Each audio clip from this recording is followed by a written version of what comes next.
Afterpay is a leading global retail technology platform offering consumers the flexibility to buy now and pay later. Brands have seen an increase in conversion rate, higher AOV, and lower return rates. Join the over 48,800 global fashion, beauty, and lifestyle retailers who have partnered with Afterpay today.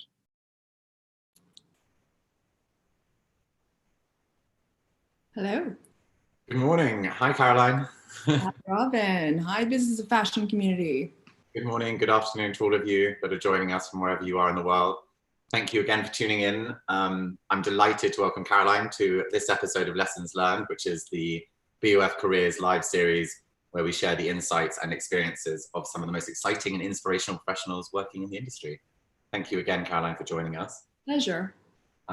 Caroline, over her celebrated career, Caroline has built a very impressive CV, or resume as it were, and she, following an education at the highly regarded Wharton Business School, she has co-led Tank Magazine as its chief executive and fashion director, overseeing a long-standing supplement for The Observer. She is the editor-in-chief of Because London.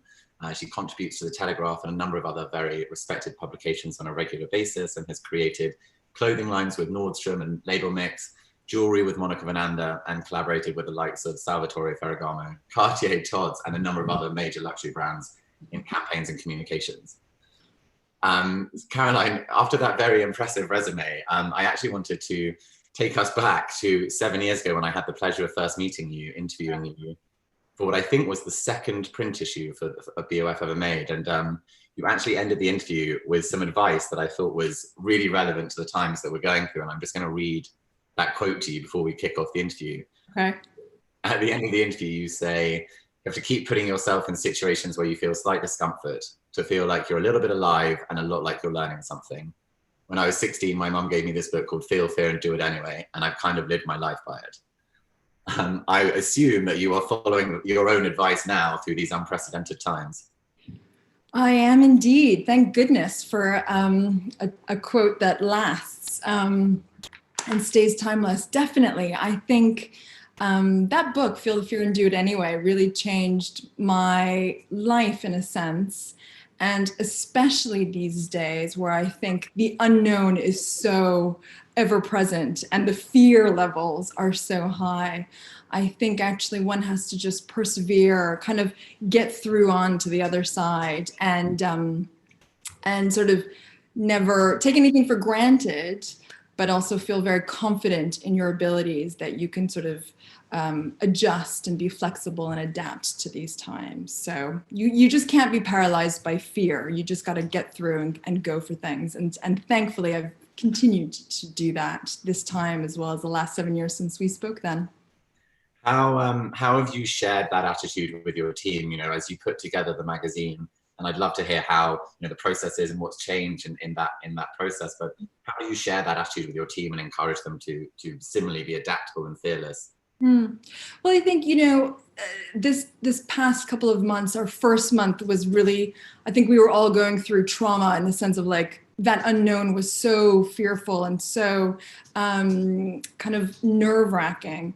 And then I think in the last month, the second month, we sort of entered working from home in this lockdown. We kind of came through that and decided to actually move ahead with a summer print issue of Tank. And I think that kind of ability to sort of still continue to create together was also a bit confident inducing that we were still going ahead. And then as a manager, your role is really being about stability, a source of strength, being there open and transparent when you can, as much as you can be. And I think that second month after we sort of figured out, okay, the business, done everything to stabilize it, make sure your cash flow is okay, etc. I think you just want to be as supportive to your team as possible. And so it was about it is about re-energizing creativity and making sure that actually the things that your team are so great at, you utilize and you leverage that. And, doubling down on the things that we are good at. And so luckily we've managed to encourage everybody to imagine what their jobs are and kind of just try to embrace that and kind of move forward as much as one can. So now it's really, I think it's about the future now. Like, I think we're trying to learn from the past few months as to how we've changed working as a team. How do we use technology? How do you debate covers over PDF and email? What kind of content that we've enjoyed consuming over the last couple months? What have we really found solace in? What have we searched for that we can't find that we think we can create? And I think that is helping us sort of figure out what we continue to do as we move forward. When you think about what you can continue to do moving forward, and tasking with your teams to sort of imagine what their role could be, what have these times enabled your team to consider putting into action now, whereas perhaps previously it was always in the ether? We were considering whether it be more responsible travel policies, or whether it be, actually being able to collaborate creatively digitally, which enables you to tap into previously inaccessible digital creatives because they might not have been able to attend a global fashion city, or, are there anything that really stands out that actually you have been liberated to sort of action now? Yeah. Well, I think, I think everything has changed and nothing has changed. So I think, Tank was started back in '98 during a period of crisis even back then. So we've always sort of seen crisis as an opportunity for sort of renewal and reinvention. And that's just sort of the Tank way. We're small enough that we can sort of really dodge bullets and find little crevices of opportunity. Back in December even, we, without knowing what was happening, we launched Tank TV, which is a online streaming platform for independent classic cinema, foreign and British. And, it was kind of perfect timing for the perfect lockdown product, but something that Tank, we're not in the business of streaming, and we sort of market it as #NotFlix. It's like the antithesis to the big streaming platforms that only I think a platform like Tank could have done, really. And that's become like a really new talking point for our own community, for our readers, and also reaching out to new people who don't know what Tank is. So I think, we've always tried to look for new segments or places that are all about great content. And the fact that we sort of managed to start doing something around streaming has been really fascinating. And then I think we've also learned, all of us, that our strength is actually in tapping into a real global community of creatives. And the summer issue, we've got a fantastic shoot that we managed to do last week in China with an all Chinese team. And they were open, the PR offices were open, and that was our solution to not being able to shoot in Europe yet. And I think the last 22 years of Tank, we've always embraced global creatives and that community, and haven't, we're kind of anti-provincialism in that sense, that we like to work with teams all over the world. And two of my guest editors for the summer issue, one's in Bangladesh, one's in India, my editor's in Istanbul. I think embracing the creative community, even though we're a London-based magazine, has been really crucial for us. Do you think that the industry itself, in conversations when we were preparing for this call, we chatted briefly about this, but, we do work in a very Eurocentric industry. That Eurocentricity is quite pervasive. It's not very explicit. Yes, New York is the capital of creatives, campaigns, models, but by and large, this is a Eurocentric industry serving a global consumer. Do you think that this represents hopefully a watershed moment where we'll see a closer match between consumer, creative, and campaign? I hope so. I think so. I think we're on a nice trajectory there already. I think what's been interesting is that, right now I feel like the tide is going out and the entire industry is being exposed. And I think smart businesses are those who are investing in product development, in marketing and storytelling these times. And this is the time, especially when other people are sort of retracting or being really quiet. And I think that, this period has shown that businesses who have like really global perspectives, who are talking to their community in a global way that is not so kind of funneled in that sense, they're the ones who are going to really succeed and grow loyal customer bases. And I think,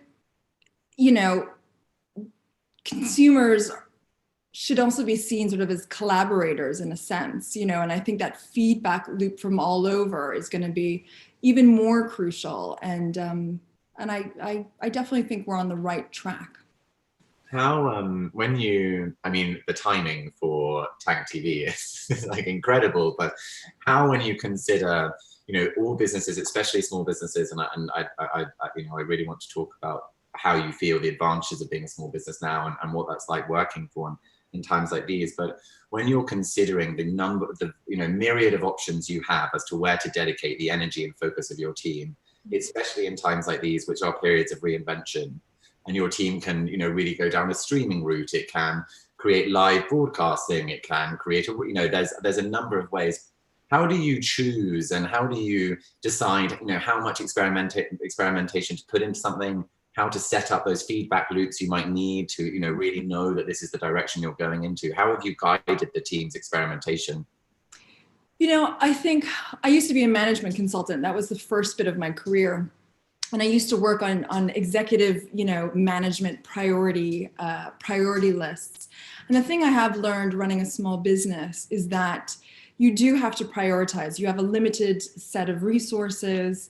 But also, I think the wonderful thing about small business is that really creative genius ideas come up and bubble up. And you know that in your gut, like, this is the thing that you need to focus on. So you tend to kind of shove aside something that might not be working as well as it should, and you try to get the team sort of on the same path. And it does take time, and it does take energy and focus. And you have to be really brutal about the things that you then put to the side.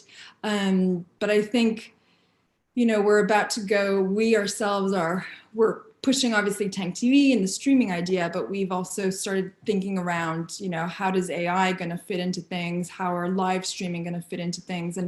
And so trying to figure out with our tiny team how we start prioritizing around kind of steering that tiny ship around to sort of all focus on there. It takes a lot of discussion and a lot of getting people on the same page as to why they're starting to do that more than that. But I think if you have an agile team that is as entrepreneurial as you, then that's really helpful. We are both, I think, fortunate. I won't speak on your behalf, but I'm fortunate to work for small businesses, and there's so much opportunity for growth, and they're exciting places. And as you say, these very creative ideas come to the fore, and it does feel that perhaps the times that we live in, that big is no longer as beautiful as it once was. And whether that's, the economies of scale being disproven in the fast fashion model, or whether that is the complexity of global supply chains making, global scale a risk to delivery rather than a benefit. Yeah. What advice do you have, or what would you ask people to consider when thinking about whether they can join a small business at this time, whether they can create a small business with friends? A lot of people's work trajectories have been shifted by this pandemic, but their skills, their get up and go remain the same. What advice would you share to those considering it? Yeah, I'm a huge believer and proponent in small business. We have always been independent, and that has positives and negatives. I think in a time like this, it's helped us make really quick decisions and responded to, daily changing landscapes. But on the downside, I think that, we've probably been undercapitalized to help fund some of the big ideas that we want to prioritize. So there's pros and cons to having small business. And I think, last week, Mickey Drexler with Imran, it was really fascinating to hear from a man who sort of grew and expanded the Gap and J. Crew into sort of stores on every corner around the world, all of a sudden say growth is the enemy. And I think that there is a time for small local business to really thrive. But for people who want to join small business, that also means that you're going to have a high tolerance for risk. You are going to have to move fast and work really hard. You're going to have to be close, or you should want to be close to the decision making and part of it, not sort of as a result of it, those decisions. And I think personally, what I've learned, having been in a management consulting position, working with huge, large companies, and now having run a small business for the last 18 years, if you can believe it, I think it's a better preparation for life in this new world, I think, to be in a small business rather than a really small cog in a big machine. But that's, like you said, a personal preference, and the pace of that is something that I thrive on. You mentioned earlier that everything has changed and nothing has changed. And I wondered what your insight is on how you believe storytelling that is relevant to our industry is going to evolve. It seems archaic to call it editorial, which is always a confusing term given shoots and writing. But how do you think storytelling of the type that you as an independent publication is going to fund fundamentally and pay someone to create is going to evolve? And where do you see that growth or change? Mm-hmm. I think, storytelling at its basic form, in the same way that I believe fashion in its basic form, when you tell, write, shoot, visualize a great story, the fundamentals of that will never change. I think in the same way that fashion, as we talk about all the changes that are happening, if you make beautiful product that will be imbued with meaning and made, by people who care in a responsible way, I think that is going to be long lasting and timeless. So I think the fundamentals of storytelling and editorial have not changed. I think how we go about that, maybe the creatives that we start working with, maybe giving more chance to young creatives as the infrastructure of the old school way of doing things may no longer be feasible. I think the way that we go about telling those stories will change. And I think one has to be really open to experimenting with telling those stories, but also at the base of it to make sure that the quality of writing, the quality of visuals, that you don't accept sort of subpar kind of submissions that could kind of be found anywhere else, and that you keep that point of view and perspective honed in to whatever your own brand voice and platform is. I think that doesn't change, nor will it ever really. It just, you'll see it on different platforms and executed in different ways. It's interesting that you mentioned, the fundamental way. It's not. It sounds pretty simple, but quality is obviously very important. Yeah. But quality. It's interesting that the idea of what good quality is may evolve, and I wondered whether you have any insights or just opinion on whether rising calls for responsibility, rising calls for sustainability, transparency. The industry and the world is waking up. As you say, the tide is going out, and everyone is being exposed, and that does impact storytelling, because you are telling a story, and the audience is increasingly demanding to be given the context as to how they're being told that story. Absolutely. And I think, creativity without accountability is no longer acceptable. So I think creativity in fashion without understanding that you're a part of a larger process of using resources and leaving a footprint, that needs to be part of fashion education, both at this fashion student level, but also as a consumer. And we can't just tell creatives or consumers to go out there and be creative. We need to ground creativity in the world that we live in today of consequences. But it is amazing to see how sort of designers and media, small and established, are really embracing transparency, responsible sourcing, craft, materials. And, I think that for the future generations, it will be core. But then I look at some of the big brands, the brands like Chanel and Dior and Hermes, who have always been very good about showing us craft and their ateliers and the women and men and the petit main. So I think that messaging is coming to the forefront from the established brands, but then brands like Marine Serre, who I, love what she does, or Rentreage in New York, or Another Tomorrow. These are brands that are making beautiful things that also are created really responsibly. So absolutely, I think, accountability is top of mind today for sure. When you, before, I want to go on to talk about how you've sort of built an intersectional career where different elements sort of complement and augment the other, but a big part of that is collaborating with a lot of people. And in an era where there are rising expectations with regards to transparency and responsibility, how do you go about choosing your collaborators, and how is that changing? What for you is a successful collaboration? Not necessarily for you personally, but what do you think are the hallmarks of successful collaborations in the industry today? Yeah. I mean, collaboration, that word is so overused. At the same time, I think it has, at the root of it, it's so important that brands, people, influencers, whatever it is, have like-minded brand values. And I think that successful collaborations come about when you can sort of feel the authenticity in the product, but also in like the reasons as to why these two parties have come together and created something. So I think those things don't change. I think, when I've been approached by so many brands, and the brands that I ultimately, surprising in the sense that, like, why me? But what I've ended up choosing to do, whether that's a jewelry collection with Monica Vinader, who I've known for 8 years. I've known, she's incredibly transparent about the workshops and her partners around sourcing, and, and also around kind of supporting women and women entrepreneurs. So her brand values I've always, loved and adored. And then the same thing, I think, when Label Mix came to me, and Nordstrom, those were two brands that, again, I felt supported creativity, creatives, and brands in ways that I could fully and wholly get behind. And while I'm an editor, I also have a small, Instagram profile, and I try not to do too many paid promotions, but when I do them, I always do them with brands that I personally believe in. And that personal belief goes back to how I feel about them as a brand. And, am I their customer? And usually if I can say yes, then that's how I'll make a decision.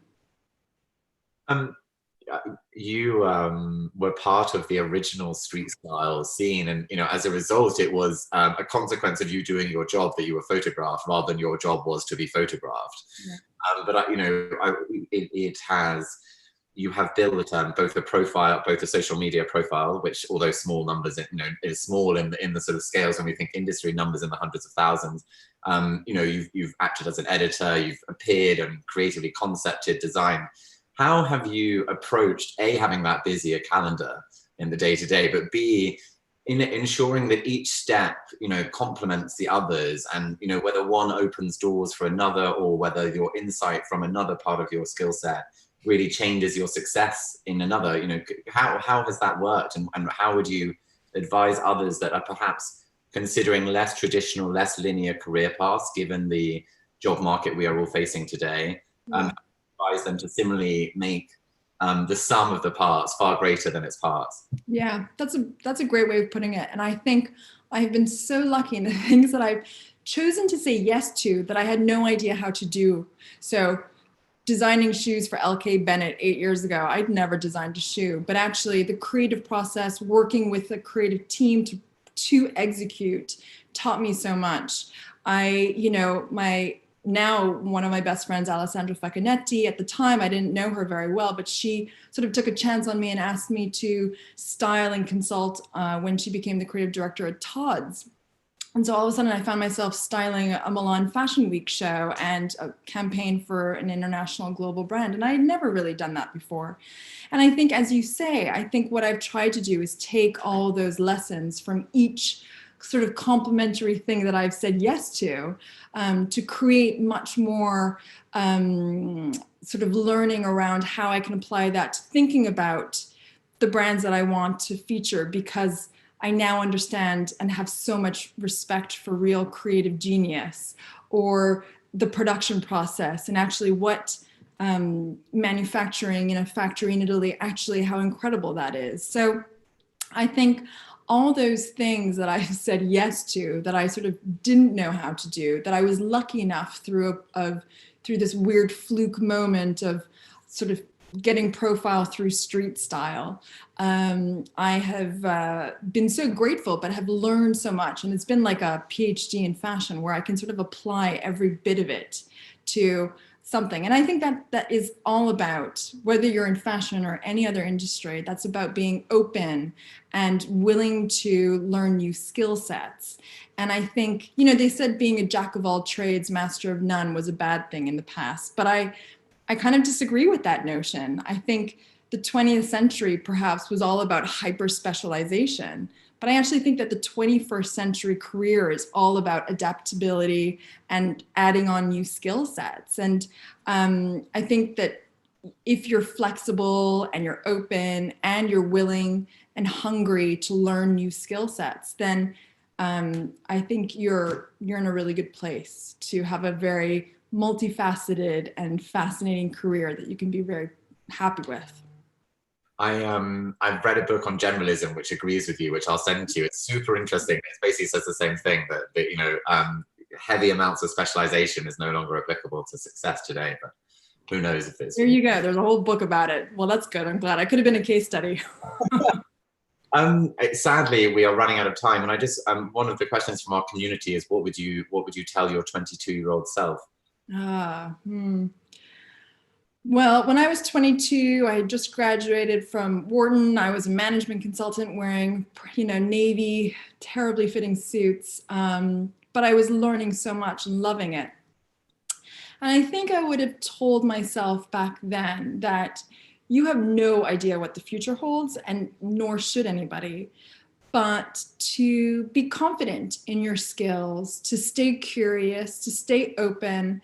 And if you do stay open, you will find yourselves in situations that will lead you to a future you could never have imagined. You can't plan for anything, and you shouldn't stress out about planning for things, because, what do they say? God laughs in the face of plans. So I think, stay confident in your ability, be open, try, and don't fear failure. What, and the opposite of failure, what brings you hope for the future of the industry now that we look forward? This is a moment to pause and reflect, and even these conversations, I've been so pleased that the industry is just having such open dialogue across everything, and it seems that we are certainly not the only industry reconsidering how we do our business. And what on the big blue sky thinking? Well, I think we've turned over a new leaf over the last couple of months. And I think we've really started a new cycle with this recent challenge. And I'm in fashion because I love innovation. And I love the process of renewal, that is inherent in the idea of fashion. And my hope is that there is a future in the future, that actually we don't pretend to change, and that we embrace the new qualities and use the strengths that we've just discovered we have throughout this pandemic as societies. And I think for me, it's about being more us rather than I. And I think these conversations that you talk about are showing us that there is that to really have much hope for. Caroline, thank you so much for joining us today. Thank you. Always enjoyed talking to you, so thank you very much for agreeing to be a part of this. Thank you everyone for joining us. There are 3 more BoF professional events this week for you to register if you haven't done so already. And please don't forget to check out bofcareers.com for any job postings and career advice to guide you through these unprecedented times. Thank you, Robin. Thank you, Business of Fashion. Bye, Caroline. Bye.